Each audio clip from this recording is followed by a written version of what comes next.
So why don't we just start with the first one? That the will. So if you die without a will, you know what happens? Yeah, it's called an intestate, right? Yep, intestate.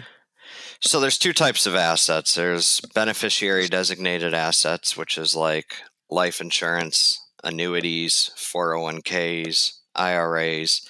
They're things that you set a defined beneficiary on. Mm-hmm. Whether you have a will or not, those assets are going to go to whoever they're titled to go to.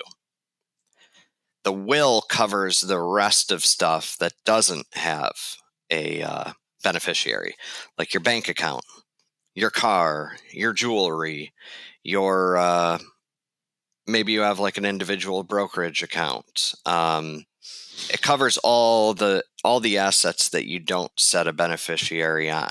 Mm-hmm. So if you have a will, those assets, of course, are going to go to who you dictate. If you don't have a will, those assets are going to go to whatever state law says is the breakout. Right. So there's a part of the judicial system called the probate court. And that is the part of our legal system that determines where assets are going to go. And when someone dies, a probate court opens. And the first thing that the judge is going to ask for this particular case is the will. Yep. And that's what opens up the probate court. And, obviously if you have a will that's been, updated and current and, is in good standing and done right, then that will help guide the judge in deciding where the assets are going to go. Probate court is something that I think people mostly want to avoid. Oh, yeah. Because of the time that it takes and the cost. Because attorneys generally are going to make anywhere between, 3 and 5%, if not more.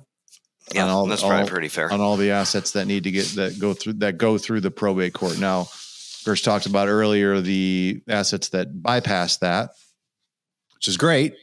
But, the vast majority of people, their wealth is in like their business, their real estate. And unless you set them up correctly, those things would go through probate. Yeah, those are generally assets that are going to go through probate for the vast majority of people. Yeah. So, okay, good. So that's the will. Will dictate to guardians. If you have minor kids, it's also going to lay out who the guardians of the kids are going to be. So that's another reason why you would absolutely positively want to have a will.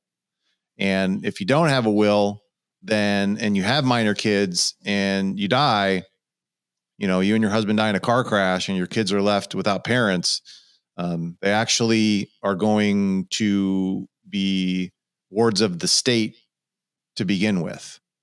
Yeah. And then the judge until the court dictates. Yeah. The court has to dictate whether or not who's going to be the guardian. Okay. Yep. Because you didn't have anything written down. So if you love your kids, get a will.